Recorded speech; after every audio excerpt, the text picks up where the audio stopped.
run for presidency. What's your opinion? That is a lie. We all fall sick.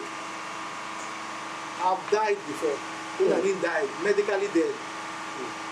Medically dead before. Acute malaria to the brain. The doctor confirmed dead I was. But again, I'm a spiritual person. Pastor came, we prayed, miraculously I came back to life. Right? Now, if you look at my dentition, it's an offshoot of what I went through. And when I talk to you at times, you see me looking down, trying to recollect. It doesn't mean I'm not normal like you. Right? People fall sick and they come back. Even at old age brings a lot of things. Your metabolism starts changing, but your brain is still very active. The physicality of Ashwaji is really very active. We've seen some young people that cannot go the rigor Ashwaji will go through. If you know Ashwaji very well, he wakes very early. He takes his coffee, he reads the newspaper. Ashwaji will come down to meet with people from 10 o'clock. He won't go back up again until 4 a.m. 4 a.m. Yes. Can you do that as a human young man? As a young man. Until 4 a.m. It's It will tell on the body. It's 1 hour sleep. He can't age like you. He doesn't sleep 8 hours. I don't sleep 8 hours. I go to Evercare now. I have sleep syndrome. I don't sleep like you. It has disturbed my sleeping pattern. My walking from the activism while I was in student union. As student union president, I was still on. I will be on campus till 2 a.m. What am I still doing on campus till 2 a.m.? I'm still on the table trying to work out some things. That's how I live my life. Do you think I will be normal like you in terms of sleep or physical look like you? I have overworked my energy. Again is a game. Ayodele said when they were sleeping and moving around with women of easy virtue, Ayodele was busy burning candle and thinking for the next generation. That is the difference. He has gained mileage. Mileage in experience, mileage in strength, mileage in whatever you want to think of. It's like you for students in school. You want to read and do exam. Some are going to club, some are playing. He's reading like in Ife. The day you come in, you start reading. Till the day of the exam, otherwise you fail. Because you need to cover your syllabus. Do you think that boy that has been going to club and what have you can become an A+ student? All these your so-called quote and unquote agile aspirants, put them on an examination table with Ashwaju, set Q&A for them, set debate for them. Which of them can defeat him? How many of his peers are still relevant now from 1993?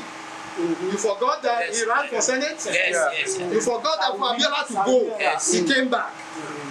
You forgot that they went through the bushes for us to have them. What if he had been shot? He will relate. When they were working with Gakon and they were working with Tempo and the rest with his paper, throwing papers on various corners of Lagos. How were they writing? Were they sleeping? So you can't compare their lifestyle, their well-being to people that you think have the energy. If they have the so-far energy, do they have the wherewithal? Not at all. Can they command businesses to come in because it is you? I don't know, what time do you sleep, sir? 7 p.m. What time was sometimes 1. What time do you get out of bed? 6. How many hours have you slept? 5 hours, 4 hours. No, you slept 1, you wake up 6, 5 hours. I tried to sleep between 2-3 hours. It's only 1 hour sleep. He has been like that for over 30 years. 1 hour. And what he has gained in terms of experience, I don't think those other people have it. What he can snap and get. You know how many times President Buhari tried to be president? Do you know what it means to package somebody to go and speak in the Chatham House? And for people to listen to you?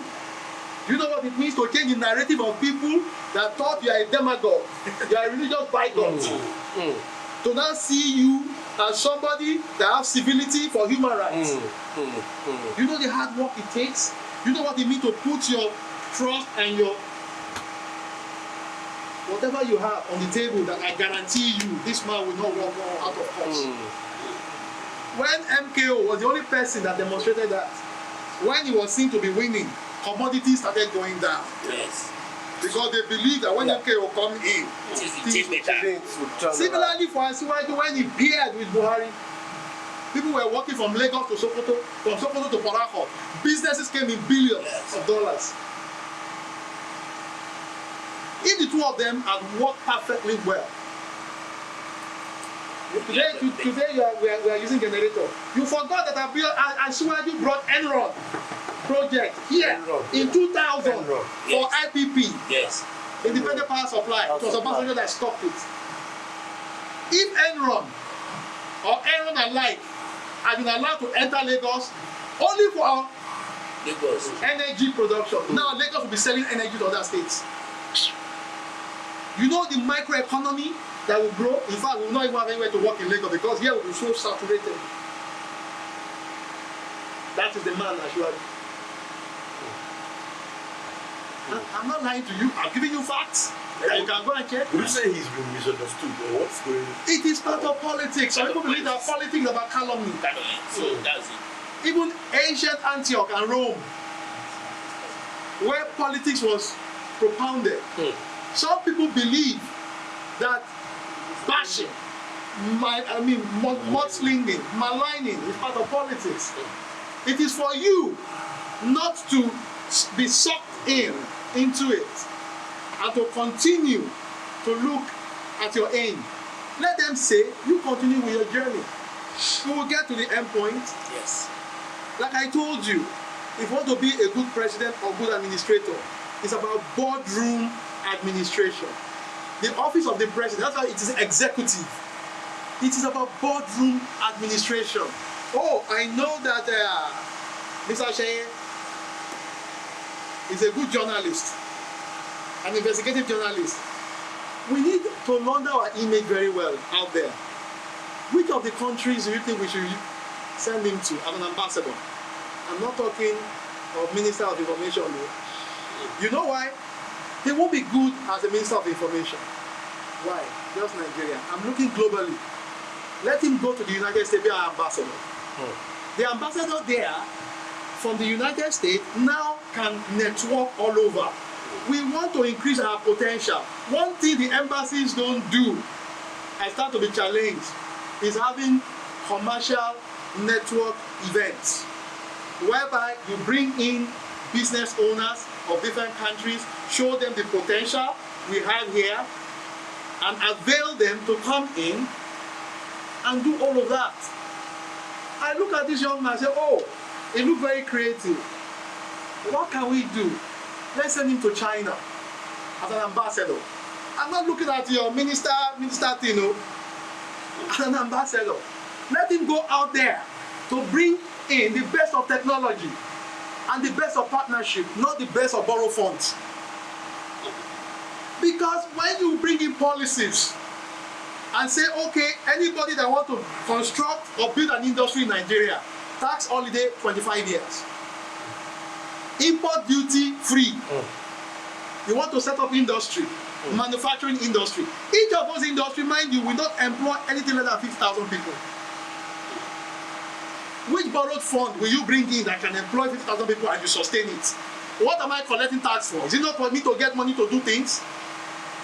And I've created opportunities. Mind you, one industry that you have brought in, I'm going to tie the academia into it.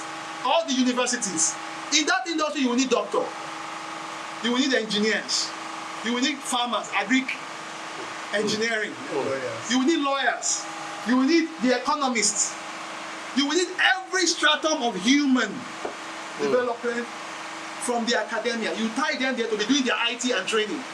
Now, you now bring in over 100 companies that want to build industries. You put a policy like the Far Eastern people will do in the Arab world and tell them when you are bringing in, have a Nigerian partner whereby you see a percentage, maybe 5%, maybe 20%, must be Nigerian owned. So they learn from it. Why can't we build railways in Nigeria? Why can't we do that for Ajaokuta, create an hybrid? I'm not talking of full-scale privatization. No. Bring in PPP, public-private partnership. Let them set. I will also send you one that I'm doing now with Skyway. This is your media here. We just put streams, technology, put cubes. That thing move very fast. We can do Lagos, Abuja in 3 hours. You can move from here all the way down to Ikorodu, to Lagos Island and what have you. I will send it to you so you see it. And we're not going to spend a cobble from it. My friend Nira Jakaye working with Anna, they had 30 billion naira. They are the one that built the power station for the Delta State government that they commissioned without their new secretariat. Nero funded it. Nero and I grew up together. They tried to put me into the company, but I decided to focus on my politics. That you people do this thing, let me focus here. And many others like that. We don't need to go out borrowing. It's a matter of policy. Changing the policies. And it's not going to kill Nigerian businesses, no. Nigerians will go out, look for partners, bring them in. We give them a 50-year work plan. In that 50-year, I told you, you plug the academia into it. They will learn and stand on their own. We have the population to sink, suck, and consume whatever we produce, both services and products. In 50 years, we would have produced at least 104 generations that can take the mantle of whatever that is here and continue to grow.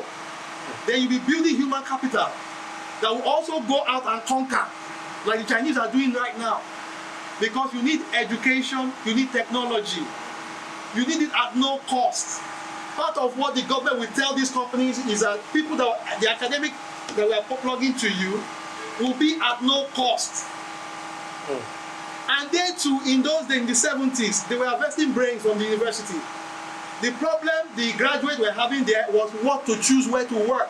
A lot of them came to public service because of retirement.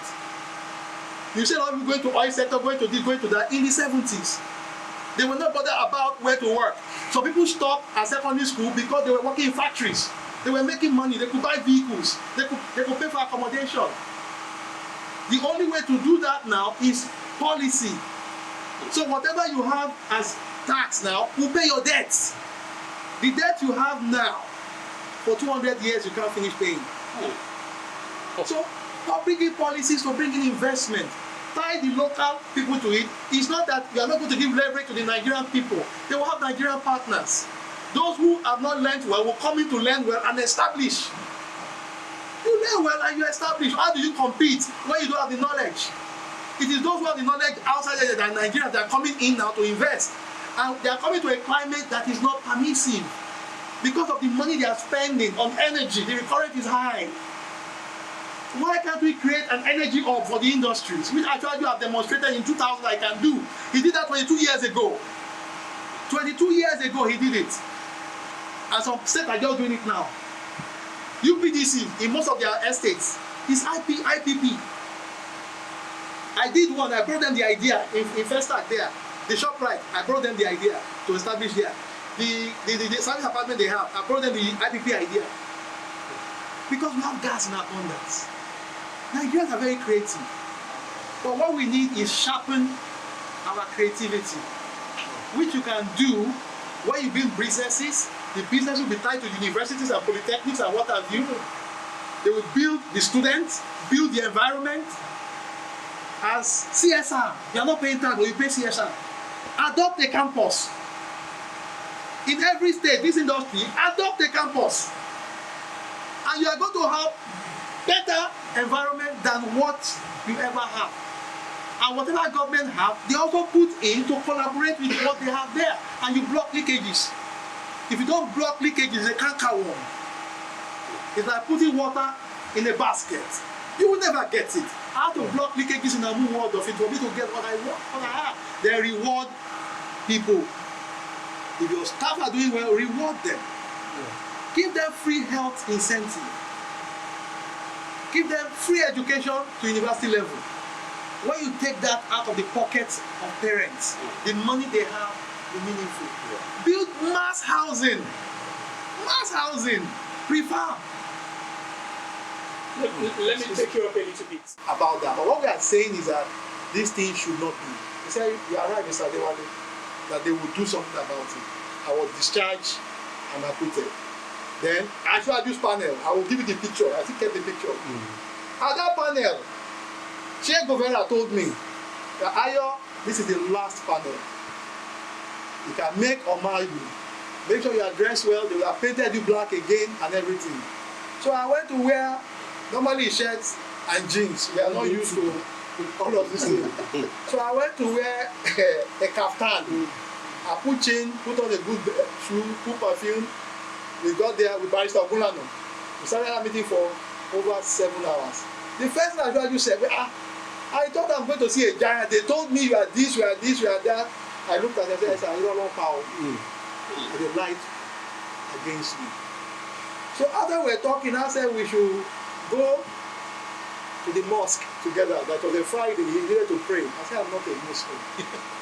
So he said, okay, we'll go and come back. He came back. So after the meeting, he now pulled me that we could come into his office and talk. I refused. He said, why? I said, sir, if I follow you, they will say I collected money from you. And there's no how I will defend myself. He laughed and he said, but that is not correct. I said, no, sir. I didn't even tell him I work for him. I didn't tell him. Then we continued.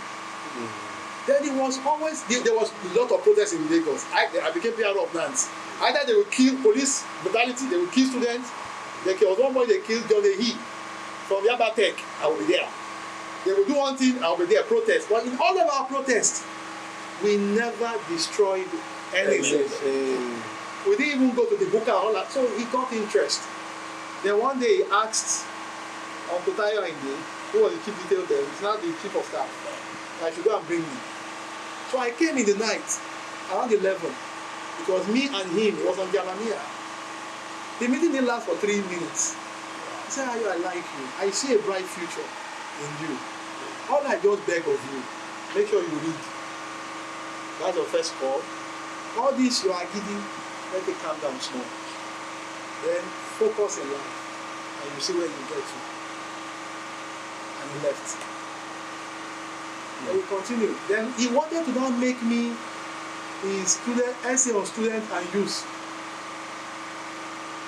Masari was with him in a meeting. On that day was the day they went to install the Oba of Lagos.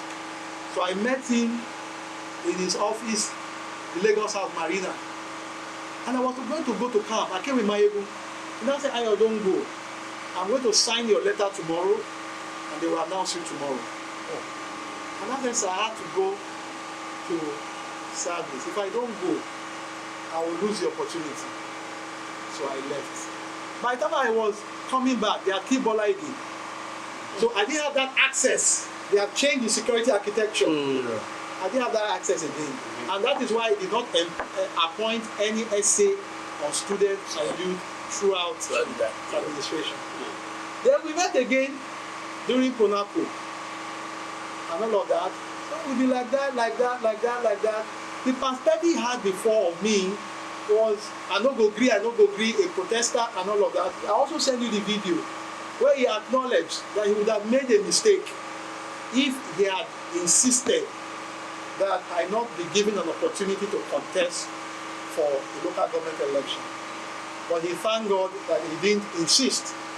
And he thanked God that he allowed a young man to participate, because the leaders from my local government, a lot of them were saying no, that if I come, I will bring agreed protest, I will scatter the council, I will do this, I will do that, and all of that. And he said no, allow him to go and take part in the primaries and all of that. And he did one thing for me. He heard about the crisis that was going to happen there, because I had boots on the ground before then. I was following one woman, Alaba Olajide. For about 3 years, she was going to become the chairman of the local government. People were collecting money from her. So I brought in my own people from Lasu. We were working for her. At the time, we go and campaign for the then governor of Ogun State, Oshoba. Oshoba will give them gifts coming to Lagos. We will bring the money. The woman had an empty box. just an empty box, but she used to sell food in London. She export food. So you use the box to go to Ido to buy apple, buy milk, busi, and all of this. She didn't have a chair. So I noticed they would just put plastic chair inside and when they are campaigning. So I went to Wilma to buy these chairs and they're going to the welder. They repeat the chairs in and we painted it, we bought a megaphone, we tied it and all of that. So we're doing our things and all these things and Wilma fell in love with it. And I got the buy-in of our campaign group. 2 weeks to her becoming chairman, she died in a motor accident coming from Ife and all of that. So the people now wanted me to be the standard bearer. I said, no, I'm 28. I can't forge my age. I'll wait. So while she died, another person came. We kept meeting every Monday, and my time came, I came out. Yes. So what Ashwaju now did, when he heard about what was going to happen, he brought enough policemen to Amu, brought anti-riot tanks to make sure that there was peace, and I won. And he warned me that if you don't perform, your people will impeach you. That they have told him that they will work you for 3 months. So that 3 months now made me start going to office as early as 8, and I will close 3 a.m. every day for 6 years, just to prove. And also, Chief Enauro and the rest have warned me, and Baba Mojola. Then Professor Bakamamo did something for me. Then he locked me in a hotel room for 24 hours to teach me about local government administration and procedures. I only had food twice in that 24 hours. I didn't come out. In a big room like this. There was only one guy with us. He's a press man, Kola Folorunso. He works with Vanguard. So he was there. Mama was just calling. I said, Mama now told me, I won't be there with you to govern. But be very careful. Do this, don't do this, consult, do this, do that. So that was how we started. So, Ashwaju for me is more like a father for me. And we've taken a lot of risk as student leaders, not only for him, for all the left that came in to contest elections. Even when they had problem with Ganifawa in it, that they were trying to trash out National Assembly, the Lagos Assembly. The UI student came to throw pebbles and what have you. I had to send them out. Gani is my father. Asiwaju is my father and leader. Let the judiciary and the parliament handle it. Don't come here and start throwing things, start creating problems. So I held everybody down and all of that. Even when Bucknor invited us to tell us a lot of things that were not true. I still had a meeting with Asiwaju in Abramadesoya's house, 1 a.m. to listen to his own version of the story. And he gave me all of his resume and all of that. So when people are lying and all of these things, I looked at them, even Jesus was lying on. So there were many things that we shared together. But the point is that he's somebody that gives you opportunities. He warned me, I'll go to National Assembly. I said I was not going to go for reps. I wanted to be like him, to stay back and be pushing people. So now after he contested, he didn't go for anything elective. So I refused House of Rep to run. I refused to run for Assembly. I wanted to concentrate on the local government, to turn it to something exemplary. And it becomes a country out of its own. Because as chairman, the Americans were coming to visit us. The consular, we were having relationship together. The UK Deputy High Commissioner, Peter Carter, that died at the airport, heart attack, was coming. We were having relationship with foreign government, with borrows and all of these things. We were not borrowing money. We were carrying out infrastructural programs and all of these things. So I want to stay back, start pushing youth, pushing. But I made a mistake. I put people that I thought were reasoning and all of that, and they destroyed the local government.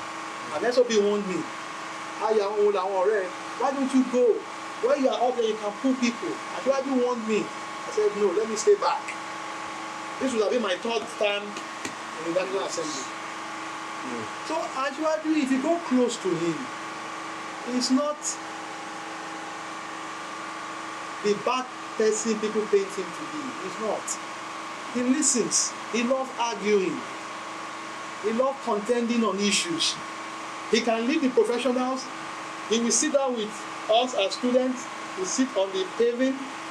He will discuss and all of that. He will give ideas. He will give us ideas. He will tell us about his own history. We will challenge him in terms of programs. We will bring alternatives. Actually, I didn't want to shed tears because of me.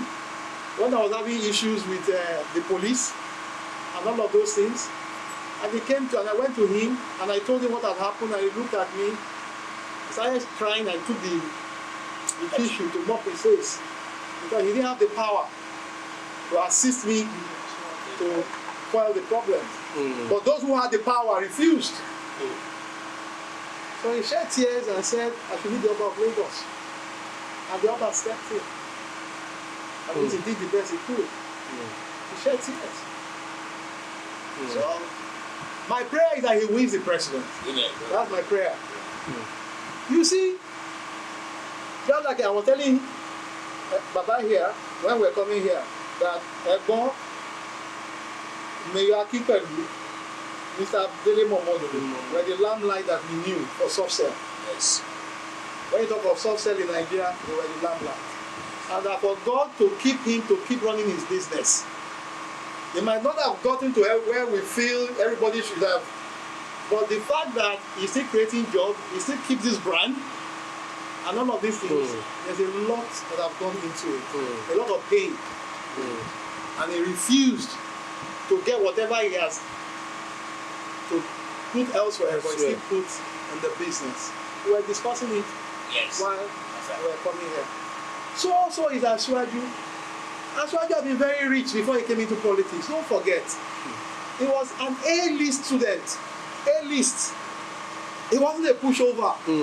He won scholarship. He worked with Richard Dale. He worked with Exxon. He had bought Apple shares, long time, before even Apple blew. He came from obscurity. He was not born with a silver spoon. He changed the fortune of mobile here in Nigeria. If you go to a mobile house, the then mobile house at CMS, in front of the CMS bookshop, they were tenants. He was the one that blocked the leakages to make them see the funds and let them to build the headquarters. Anybody that wants to be president of government must have the ability of boardroom management. Not politics, boardroom management. Because as president, you cannot be in Kano, be in Sokoto, be in Lagos, running around as if you don't have people. You must be a strong controller of human capital. Warren Buffett has so many companies. Dangote has so many companies. How many times do you see Dangote going to site over? No, it's boardroom management. Be able to spot on good talent.